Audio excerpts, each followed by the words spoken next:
Hey guys, and welcome to episode 7 of Stories of My Life. And this episode is going to be a little bit different because I'm not actually going to be telling stories of my life, but what I'm going to do is, I took an Ancestry DNA test from Ancestry.com back in October, about a month ago, and I actually got my results a week ago. So I want to A, share those results, and B, just say a few stories about what I know from my ancestors, like what some of them did back in the day and all that. So, before I begin, I just want to say that I was born in Cuba, but raised in the U.S. So I'm Cuban-American, so just a little background there. Now, Cuba is a country, like the rest of the Americas, it's a country of immigrants, essentially. It's a country with a history of colonization that originally had some indigenous people. It was colonized by Europeans, in the case of Cuba, the Spanish, and like many other colonial European powers, it had plenty of slaves brought in from Africa. The same was for the US and for Brazil and other countries. So if you take a DNA test and you are Cuban, or pretty much any Hispanic group, you're not, or if you're American or Canadian as well, you're not going to see an ethnicity that says Cuban, or an ethnicity that says American, or Mexican. You might see Native American, which will imply the original people of Cuba, or the US or Canada or Mexico. But there's a difference between nationality and ethnicity. So my nationality would be Cuban American, and my ethnicity is a mix. And I'll get to that right now. So I got my results here. The first one is Africa at 12%. So Africa North, 6%. Which is the area including Morocco, Libya, Algeria, Egypt. And as I go through these, I'm going to say where I think that part comes from. Now, Northern Africa is the south coast of the Mediterranean, so it's across the sea from Europe. So there's two main possibilities for where that came from. Spain was conquered by the Moors back in medieval times, which came from present-day Morocco. The southern Mediterranean did have some North African mixture. And then there's another possibility is, spoiler alert, I have Spanish in me, which is expected if you're Cuban. But the part of Spain that I know most of my family comes from is the Canary Islands. And fun little fact, for those that don't know, the Canary Islands are considered part of Spain, but they're separate from Spain, the same way Hawaii is separate from North America. The Canary Islands are off the coast of Northwest Africa. And before the Spaniards got there were people living there, and they were called the Guanches. And I'm just going to read, this is from Wikipedia, but the Guanches were the Berber Aboriginal inhabitants of the Canary Islands. It is believed that they migrated to the archipelago around 1000 BC, or perhaps earlier. So these people, the Guanches, were now the Guanches had a historically Arabic culture. And even though they're no longer, they're not considered a distinct ethnicity anymore because it's from a long time ago, I'm pretty sure that many Canary Islanders have Guanche ancestry, which is another possibility for the North African. And considering that I have Canarian Spanish heritage, that's probably a good chunk of it. I'm just putting pieces together with history and where I know where some of my family comes from. Then, so that's 6% of the African. The other 6% is trace regions, the largest being Senegal at 3%, Africa Southeastern Bantu at 1%, Cameroon Congo at 1%, and Nigeria at less than 1%. Now, as I mentioned before, Cuba, like many colonial nations, had slavery, so it makes sense. So that explains where the sub-Saharan Africa comes from. And I was actually reading a very interesting article about how about 10% of white Southerners in the U.S. have at least some African ancestry, with South Carolina and Louisiana being the highest. And it just shows the legacy of slavery. It's really not just something of the past, it's something that's genetically interwoven into people. Then I have Native American, 1%. And here's the confusing part. My family, my grandma's side always said that they were descended from India, as in India, like in Asia. But then her sister said, no, it wasn't India from Asia, it was the Indians, the Native Americans. So I didn't know which one was it, if it was both. Well, 1% Native American, so that's the India it comes from. not the real Indians, but the Indians Columbus thought were Indians. Then I got Europe, 86%, with 37% Iberian Peninsula, which is Spain and Portugal. I'm pretty sure most of it's Spanish, but I do think that there is some Portuguese, just because of the surnames of some of my like great-grandparents and such. They had Portuguese surnames, and Portuguese is a language that's very similar to Spanish, but also quite different. But I know most of it is Spanish by way of the Canary Islands. I'm not sure if anyone who is directly from the peninsula. I'm sure there's somebody, but now as far as people who were actually born in Spain in my family, I know my great-great-grandfather, my great-grandfather from my mom's dad's side, his father was born in Spain, and before coming to Cuba, he apparently used to live and work in Mexico. I've heard different accounts. I heard accounts that he came to Mexico as a boy, they came on a ship, and they lived there for a few years, and then they came to Cuba. And then I heard accounts that he came to Cuba as an adult, went to Mexico for work, and then came back to Cuba. So that's it's different accounts. I don't know how accurate that is. I do know he was born between 1868 to about the early 1870s. A little fact: my grandpa, the grandson of that one ancestor that was born in Spain, he has been trying to find his grandpa's birth certificate, because there's a Spanish law that if your grandfather was, or your father or your grandfather, or I'm not sure if it's just fathers, maybe mothers too, grandmothers too, but let's just say one of your direct ancestors within parent or grandparent, I'm not sure if great-grandparents could count, but from those generations, if they were actually born in Spain, you could qualify for Spanish citizenship. And my grandpa, who still lives in Cuba, who really wanted to find his birth certificate so he could prove that to the government, qualify for Spanish citizenship, and leave Cuba. Now it turns out they're leaving Cuba anyway. Without that mean, they're just his son is applying for a visa because he is sick of life on that island.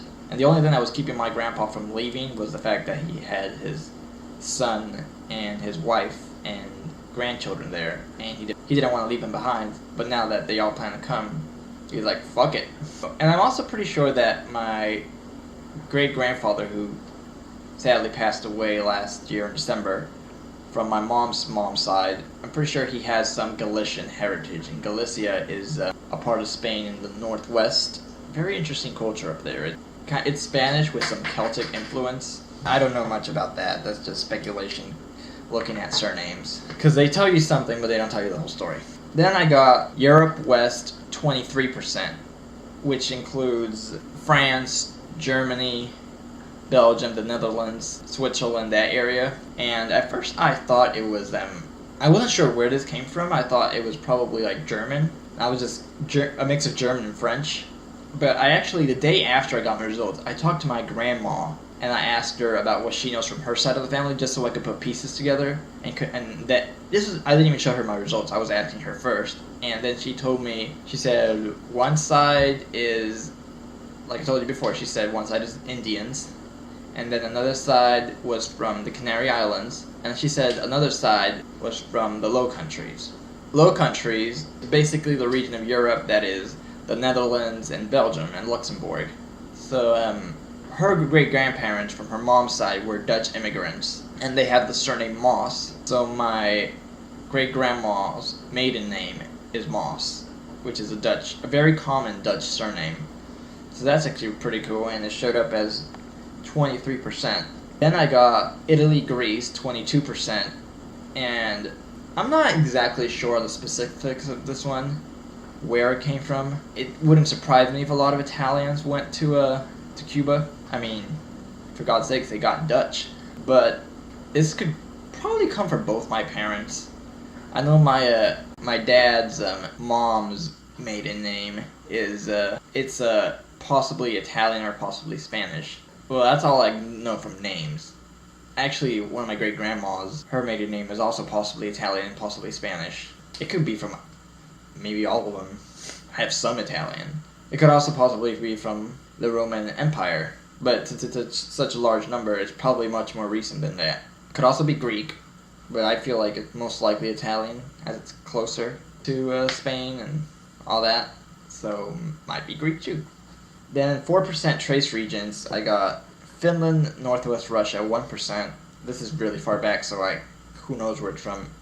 Ireland, less than 1%. European Jewish, less than 1%. Scandinavia, less than 1%. And Europe East, less than 1%.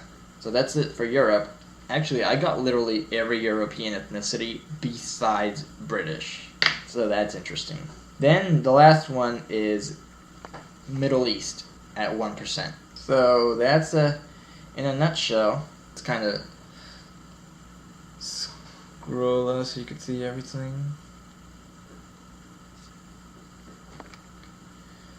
And this is a very interesting map showing me where all my ancestors came from. So nothing really from East Asia. And like I mentioned before about how my grandma said they were Indian, and then there were mixed reports what kind of Indian they meant. Turns out it was not the Asian Indian that I had originally thought. But see, the largest is right there. So it's Spanish, Dutch, Italian, and North African. And those are my results. Now I'm going to just say a few little stories from what I know about some of my ancestors and such.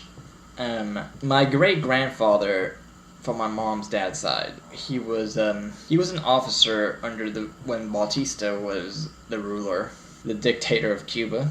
And he was actually a political prisoner when Castro came to power. And it was because he was a political prisoner like in the early 60s or so. He was there for a while.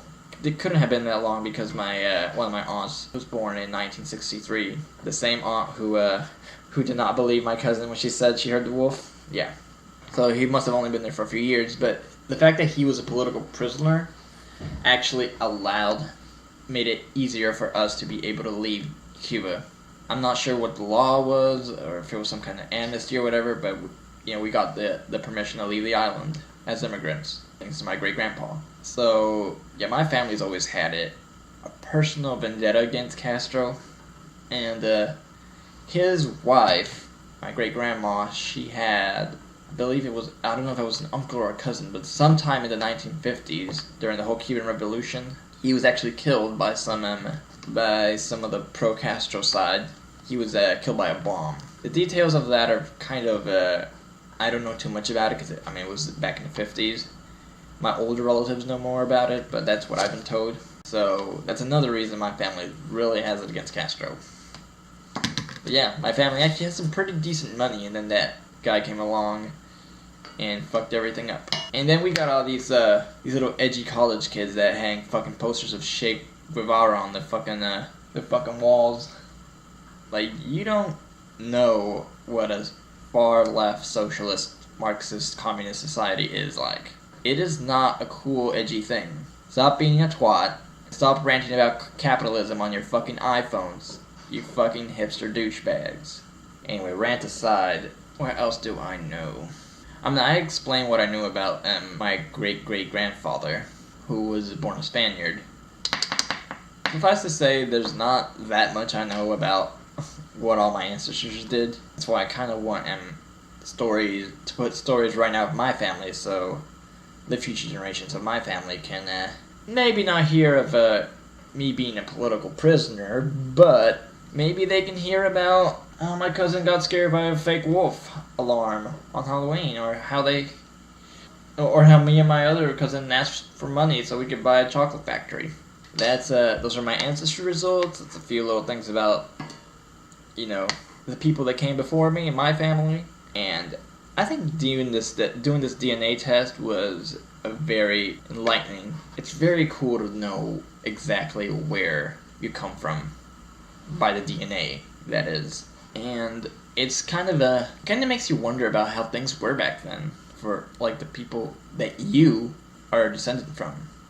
What they did, who they were, and it's interesting. It's just I recommend people do it, especially anyone who doesn't know much about their background. I knew the Spanish side, Indian side, and I didn't know what kind of Indian it was because no one was consistent. I actually did not find out about the African side until recently, after I already took the test but hadn't got my results. found out that my dad's grandfather was a mulatto. I found out a lot of cool things, and I don't know, this is part of your DNA tells a story, and it's really interesting to know how many diverse parts of the world you actually come from. Because a lot of people think, oh, I'm 100% this. Unless you're from some remote tribe in the jungle of South America, or from like a tiny little village somewhere in the middle of Russia, you're probably not 100% anything. In fact, the fact is human civilizations have moved around to a very large degree, so many of us got a lot of things in us. Now, how you choose to identify is up to you, but I think learning about different cultures of this world, especially ones where you actually carry a lineage from, is always fascinating, and I encourage people to learn about different cultures and travel. Anyway, that's the end of this video, and I'll see you guys next week, where I actually tell a story about my life. Well, I mean, this was the ultimate story. The genetic story of my life. Alright, bye.